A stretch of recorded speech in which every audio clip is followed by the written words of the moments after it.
Oke guys, kembali lagi bareng gua yaitu Mimin, yakni admin di dalam channel Onisekai.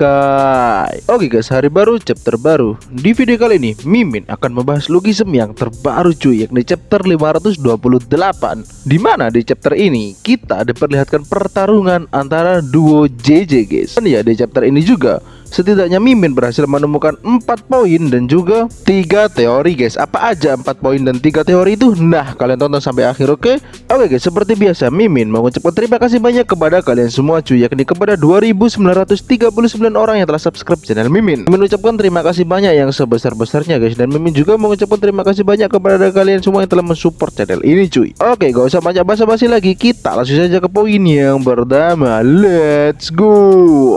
Oke guys, poin yang pertama, pada awal chapter ini kita diperlihatkan sesuatu yang sangat menarik cuy, karena kita diperlihatkan pertarungan antara dua The Lunatic guys. Pada awal momen ini Junggo menolak ajakan Jonggun untuk melakukan kerjasama cuy, karena Junggo tidak mau bekerja sama dengan orang yang tidak dia kenali. Namun saat Junggo melihat BE-nya Jonggun, dia tahu guys kalau orang itu adalah Jonggun, karena Junggo sudah mendengar banyak hal mengenai Jonggun di penjara cuy. Di sini Mimin berpikir ya guys, sebenarnya dua orang ini pernah sama-sama di penjara, namun di penjara yang berbeda cuy, sehingga mereka berdua tidak tahu guys, atau tidak saling ketemu. Nggak hanya itu, seperti yang kita tahu, ketengilan Junggo nggak hanya sampai di situ guys, karena di momen ini dia bilang, apakah kau mau aku mencongkel matamu itu? Anjay, keren banget kan guys. King Junggo ini anti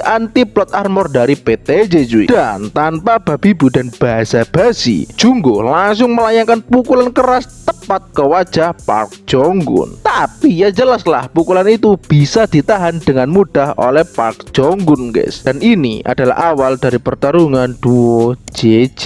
Itu poin yang pertama. Oke, next, poin yang kedua.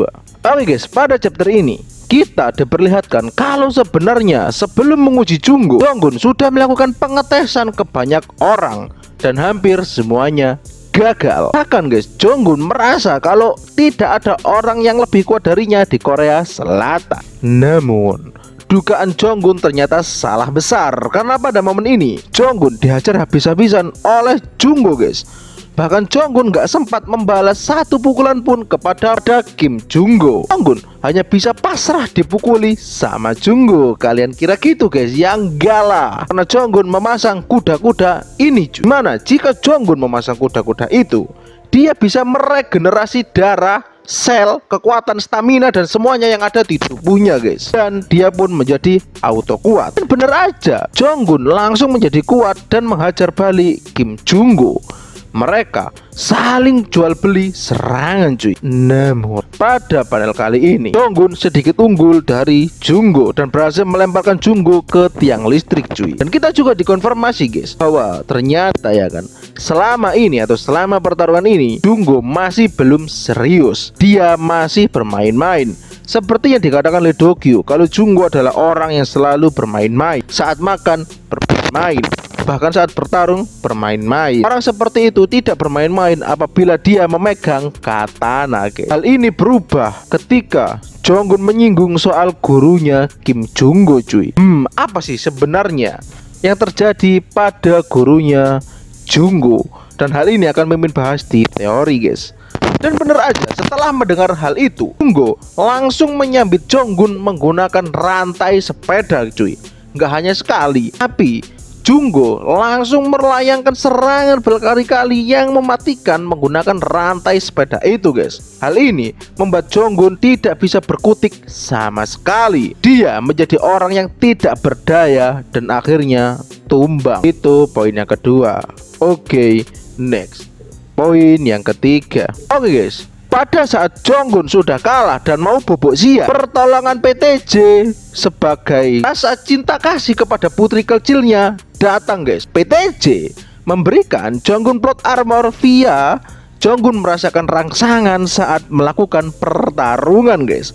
Hal ini bertujuan agar Jonggun bisa bangkit dan bertarung lagi. Emang agak lain guys putri kecil PTJ satu ini. Dan pada momen ini saat pertarungan mulai memanas dan mulai memasuki babak yang seru, datanglah El Kabur cuy. Siapa lagi kalau bukan El Kabur ya. Dia menghentikan pertarungan mereka. Kan emang kampret guys, El Kabur yang biasanya kabur tiba-tiba datang menghentikan pertarungan mereka. Dan iya, pertarungan berhenti sampai di situ. Panel berpindah ke rumah Pak Hyung-suk kecil di mana awal terbentuknya Four Man Group. Di sini Junggo setuju untuk bergabung ke dalam kelompok dan rencana itu guys. Junggo mau bergabung asal Choi Dong-soo memenuhi 3 syarat. Yang pertama adalah membayar uang muka.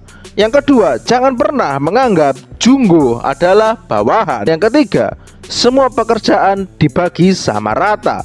Dan yang terakhir, jangan pernah mengungkit pedang warang cuy. Dan Choi Dong-soo ya kan tanpa basa-basi menyetujui hal itu dan segera suruh mereka berdua untuk merekrut Lee Do-gyu guys. Dan berarti ya guys, timeline ini adalah timeline di mana masa kejayaan Gen 0 sudah pudar.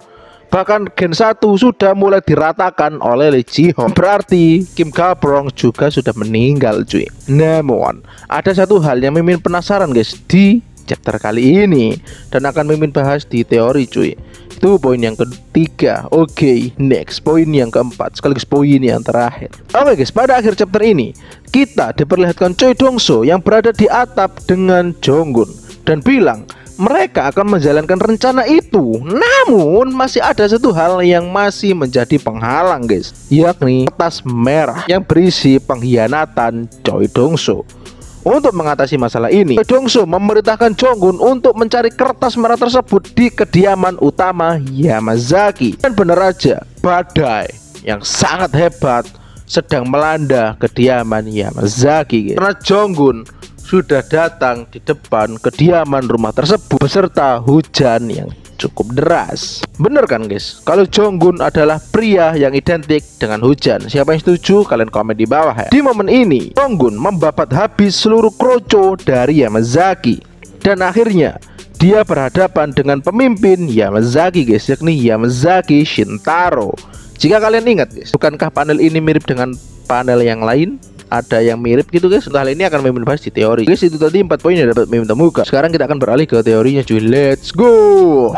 Teori yang pertama adalah teori mengenai apa yang sebenarnya terjadi kepada gurunya Junggo. Oke guys, di sini Mimin cukup bertanya-tanya ya, apa hubungan gurunya Junggo dan pedang warang, dimana ketika kita atau seseorang atau karakter yang menyebutkan dua hal itu, Junggo akan sangat marah. Di sini ya Mimin mencoba berdiskusi dengan teman-teman Mimin. Lihat teori dari teman-teman Mimin ya. Mimin di sini bisa menarik satu kesimpulan. Junggo adalah orang yang menghabisi gurunya sendiri guys. Dan dia menggunakan pedang warang untuk menghabisi gurunya. Kata lain, dia menghabisi gurunya dengan pedang gurunya sendiri guys. Kenapa? Karena orang yang selalu bercanda atau bermain-main akan serius ketika memegang sebuah pedang guys atau katana. Jadi tidak menutup kemungkinan kalau Junggo lah yang menghabisi gurunya sendiri. Itulah alasan mengapa saat Jonggun menyinggung soal gurunya, Junggo langsung emosi. Itu teori Mimin. Menurut kalian gimana? Komen di bawah ya. Oke,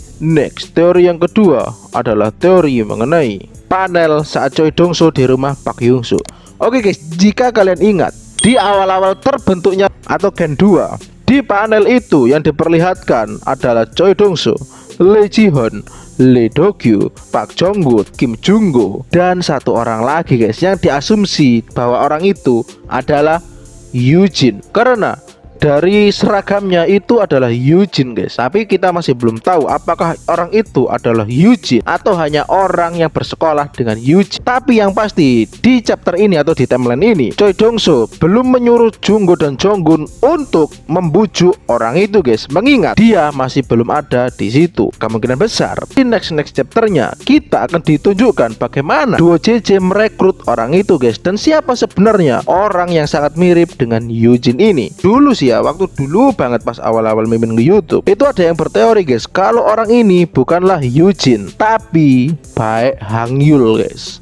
Itu menurut Mimin. Menurut kalian gimana? Komen di bawah ya. Oke, next teori yang ketiga adalah teori mengenai apa yang akan terjadi di kedepannya dan panel yang mirip ini guys. Oke guys, mungkinkah ini adalah awal terlahirnya seorang Shiro Oni? Jika kalian ingat, Oni adalah fase di mana Black Eye atau seorang Yamazaki yang melepas kontrol atas Black Eye-nya agar dia bisa menjadi lebih kuat. Kemungkinan besar pada momen ini Jonggun membabat habis semua Yamazaki termasuk Shintaro. Tapi pada saat bertarung dengan Shintaro tentunya tidak semudah membalikkan sebuah buku, karena Shintaro adalah orang yang sangat kuat. Dia juga pengguna katana seperti Kim Junggo cuy. Seawal Mimin lihat Shingen dan Shintaro itu seseorang yang mirip Jonggun dan juga Junggo guys. Yang satu mengandalkan tangan, yang satu mengandalkan katana. Dan di saat bertarung dengan Shintaro tentunya Jonggun kemungkinan besar akan terpojok dan dia mengaktifkan Oni miliknya cuy. Dan karena pada saat itu Jonggun memakai jubah dan juga celana yang berwarna putih, maka dari itu julukannya adalah Shiro Oni, atau yang biasa dikenal sebagai sang iblis putih guys. Itu menurut Mimin. Menurut kalian gimana? Komen di bawah ya. Oke guys, itu tadi 4 poin dan 3 teori yang dapat Mimin temukan dari buku Sim chapter 528. Apabila ada kurang lebihnya, Mimin mohon maaf yang sebesar-besarnya. Juga bisa kalian temukan kolom komentar. Oke guys, jika kalian suka dengan video ini, boleh kalian like, share teman-teman kalian. Jika kalian suka dengan channel ini, boleh kalian subscribe. Dan ya, kita teorikan bersama cuy, apakah Jonggun dan Junggo itu masih di bawah Jihon? Oke guys, menurut kalian gimana? Komen di bawah ya. Oke guys, see you in the next video. Bye bye bro.